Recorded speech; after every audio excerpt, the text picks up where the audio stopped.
You can find that rant, we'll send it to you. But I'm just curious, did you ever think it would become the thing that it became? Did that ever cross your mind? Did you understand the concept of what we were entering here?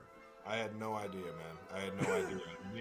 You can't tell me that anybody else did either, but I can't be mad at how it's all played out. I'll say that.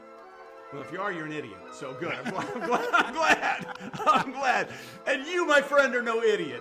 While the Panthers are the only winless team left after trading away a future first-round pick and wide receiver DJ Moore to secure Bryce Young first pick in the draft, Carolina seemed to be desperate to get things going with their young quarterback.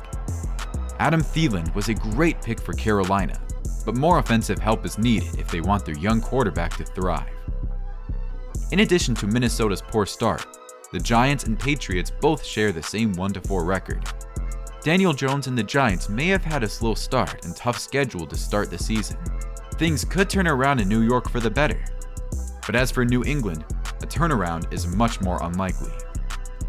After going to Dallas to lose by 35 points, the following week, New England gets shut out by New Orleans 34-0 at home. The Patriots only put up 156 total yards on offense in one of the worst losses of Bill Belichick's head coaching career. But to make the situation more drastic, after throwing 2 interceptions and getting benched towards the end of the game, New England fans showed how they felt about their team's performance. On the other side, coming from a disappointing loss to Tampa Bay the previous week, the New Orleans offense and Pete Carmichael had something to prove before putting up 34 points on the Patriots. From a missed field goal to Derek Carr's shoulder injury, inconsistency may be the only thing stopping New Orleans from being one of the league's best. With Chris Olave showing why he's one of the best receivers, Mike Thomas picking back up where he left off, and Rashid Shaheed being the shiftiest receivers, the Saints' receiving core may have been perfectly constructed. Also, running back Alvin Kamara coming back from suspension just showed that New Orleans was missing weeks prior.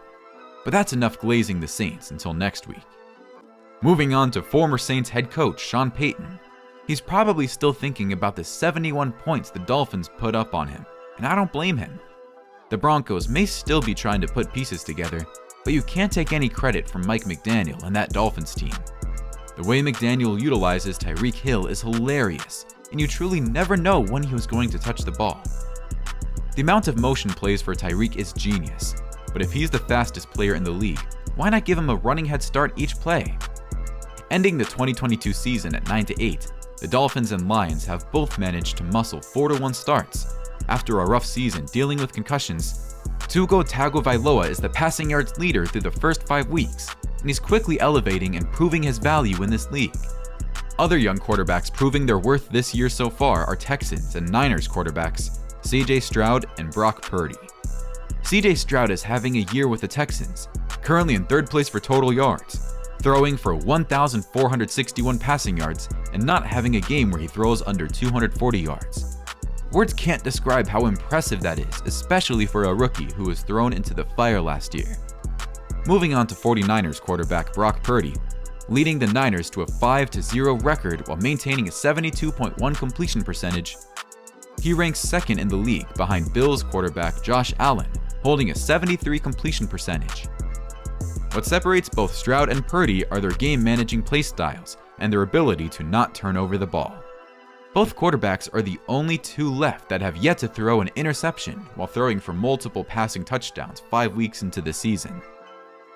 Week 5, 49ers vs. Cowboys showed why San Francisco is Brock Purdy's team after going 17-24 with 252 passing yards and 4 touchdowns. Dallas having one of the league's best defenses heading into the game, having shut out the Giants 40-0 week 1, to getting 41 points put up by a second-year quarterback who was last pick in the draft was not something anyone's seen coming.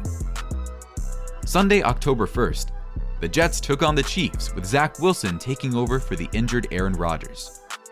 Wilson went on to throw for 245 passing yards, 2 touchdowns, and 0 interceptions in a 3-point loss for the Jets.